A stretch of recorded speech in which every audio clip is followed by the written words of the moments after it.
Okay, two things I need to talk about real quick. The first is, of course, this woman. Oh, man. I am trying not to talk about this woman ever, but apparently I have to again.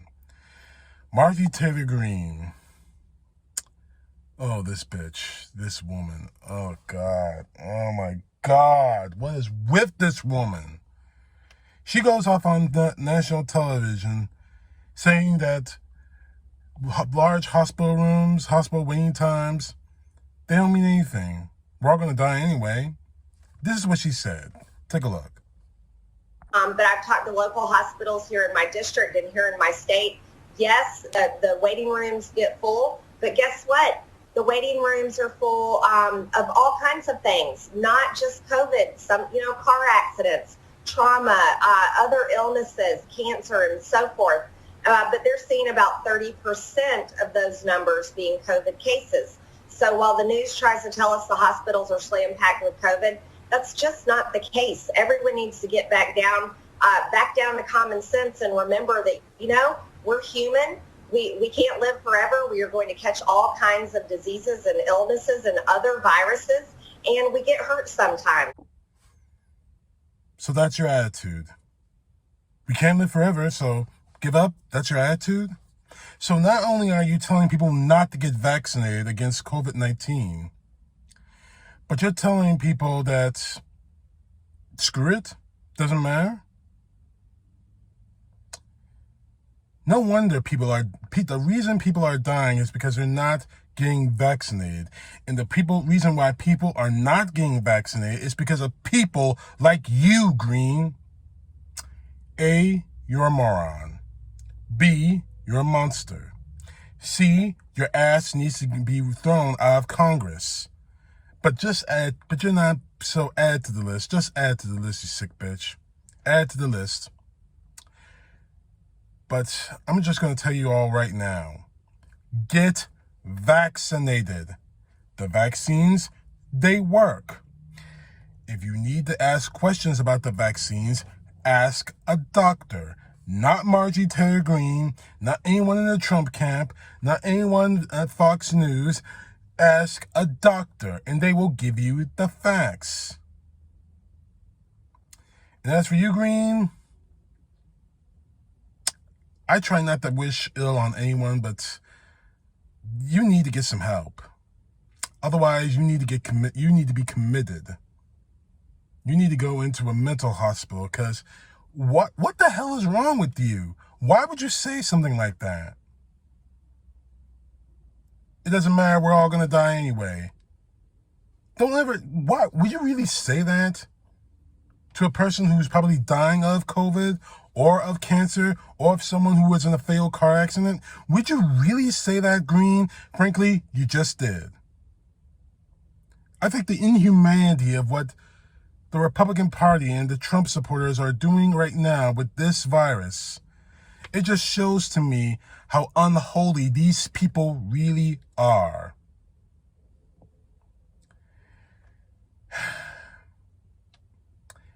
As a Christian myself, I like to believe that everything we go through in life is a test.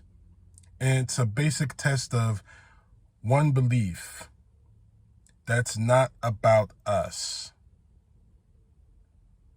That's not about the individual. It's about it's a test of how we care for each other.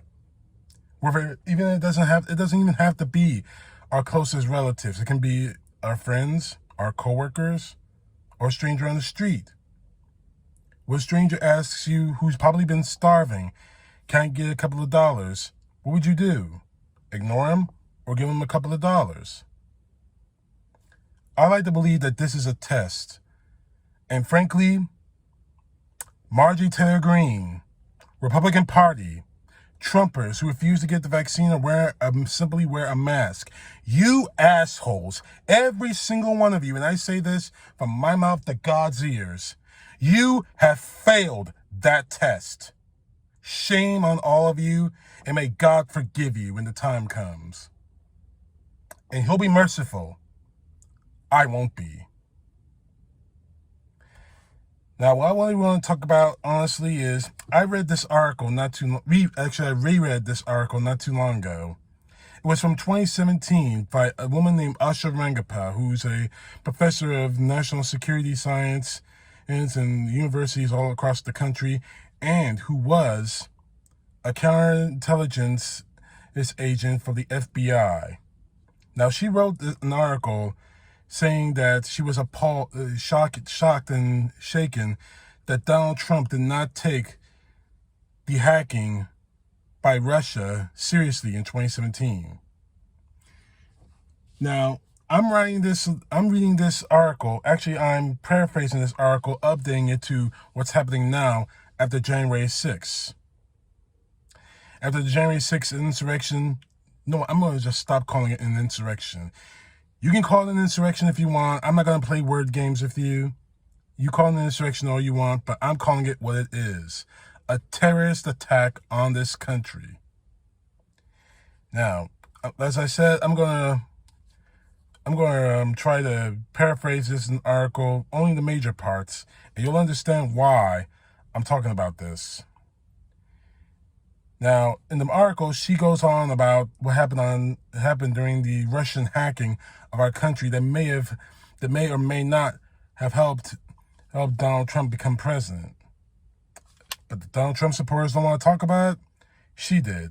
And she also talks about the attitude, the straight up screwed up attitude that Donald Trump supporters have, that Donald Trump himself had after it was revealed that Russia hacked us. His attitude of, I'm not going to do anything about it.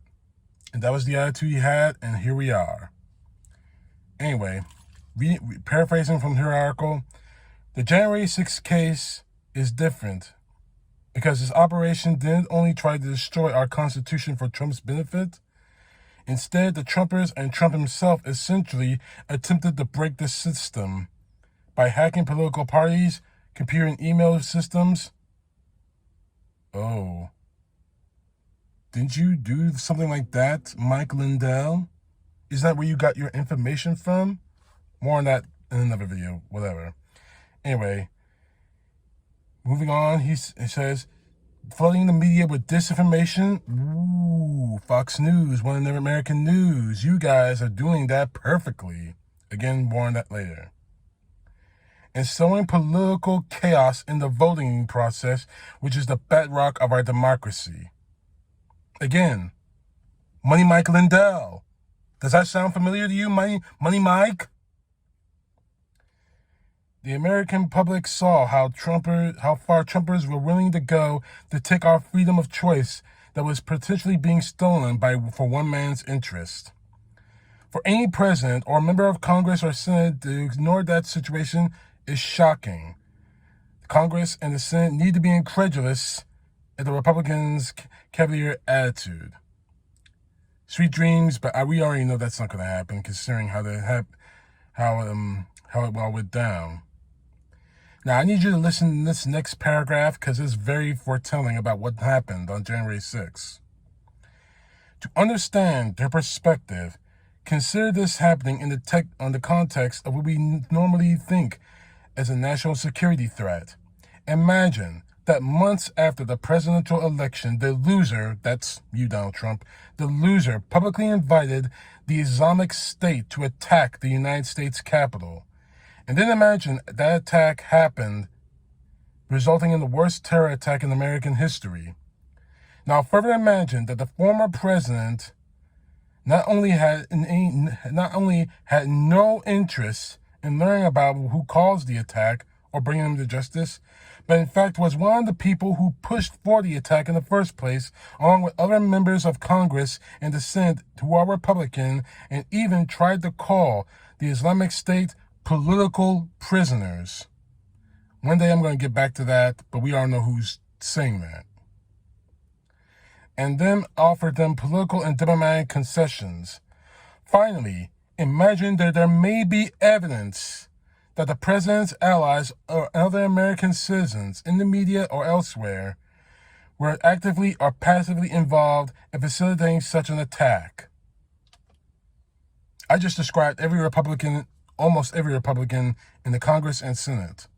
I did describe Fox News, ONN, and Newsmax, and all those other clowns. Now, in conclusion, the fact pattern of the January 6th investigation is so far similar, and that is an investigation that the Republican Party has no interest in closely following or trying their damnedest to stop. Regardless of which storyline you believe about the Capitol Police testimony that we witnessed earlier this week, it is all a sideshow. The real issue is Trump's assault on our democracy and how we respond to it. If the members of Congress of all political parties intend to stay true to their oaths to the document that Republicans and Donald Trump supporters see as holy writ, regardless of political affiliation, will support the investigation of January 6th and getting to the bottom of the Trump threat and making sure it never happens again. Here are the facts. Donald Trump and his supporters pushed an insurrectionist attack on our country. They pushed this attack because Donald Trump lost an election. They supported this attack because they thought it would help them get reelected somehow. Right now, members of Congress on both sides of the aisle, Republican, Democrat, Independent, Green Partyists, need to make sure that this investigation continues. Because, as I keep seeing on Facebook, when you fail at a coup attempt, isn't a failure the first time, it's just practice. We're already getting reports that they're going to do another January 6th style march. Republican Trump supporters are trying to do that. We need to stop that. Because, trust me, if this happens again, the body count is going to be a hell of a lot higher than 5 or 6. And they're not going to stop until these Trumpers are not going to stop until either A, they actually do kill someone in Congress or the Senate, or B, our country is destroyed. As of right now, I am calling every Donald Trump supporter a threat to the national security of this nation. And they have proven that they are a threat thanks to January 6th and the subsequent months following it and before it.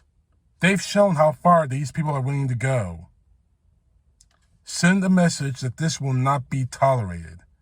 Lock up every Trump supporter who had a hand in what happened on January 6th. Lock up every senator and congressman who had a hand in what happened on January 6th. Jim Jordan in Ohio, I'm talking to you. Laura Bobbitt, I'm talking to you. Marjorie Taylor Greene, I'm definitely talking to you. Republicans in the Senate, I'm definitely talking to you. Mo Brooks, you're still you're still suffering from a lawsuit. I'm talking to your Southern Klansman ass. And more to the point, lock up every single irresponsible member of the media, from Fox News' Tucker Carlson to ONN to Newsmax, who had a hand in pushing January 6th, and you know who you people are. Tucker Carlson, you're on the top of the list. Well, actually, you're on the top of the list from Fox News when it comes between you and I forgot his name already. Sean Hannity.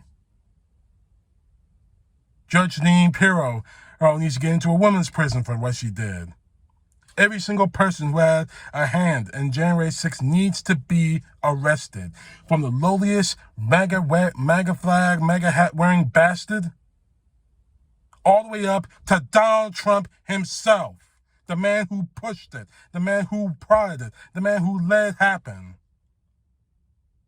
And yeah, I'm probably crossing a few lines constitutionally. Some idiot Republicans out there is going to say freedom of speech. Wrong. Your freedom of speech ends when you pull a stunt like you pulled on January 6th. That ended the second where those cops were accosted. That ended the second you guys forced yourself in the U.S. Capitol. That ended the very second you people screamed, "Hang Mike Pence," and build a gallows in front of the Capitol building itself. So don't give me that crap about the First Amendment. You violated the Constitution the second you broke into the Capitol. And on my life, I say this: you are going to be called to account and to atone, one way or another. So just accept the facts that your freedoms and freedoms are almost gone, and you're going to jail. It's coming soon. And someone out there is probably going to say, I'm angry. Why are you so angry? I'm angry because my country was attacked by our own people. Not because we were fighting a tyrannical power, as we did during the revolution, not to stop slavery, like we did in the Civil War, not against a totalitarian regime who had his sights on world domination, like we did in World War II. You did this. You Republicans, you Trumpicans out there, Trump Republicans, Trumplicans, did this only for the sake of Donald Trump. That doesn't make you righteous. That doesn't make you Americans. That makes you terrorists. And I have no problems with you calling me everything in the book when I said that. Because I'm going to say it again. You didn't fight against oppression. You didn't fight against totalitarianism. You fought for the sake of Donald Trump. And all of you need to be called to account for that. CTP, know the truth. God bless. Peace to the left, justice to the right.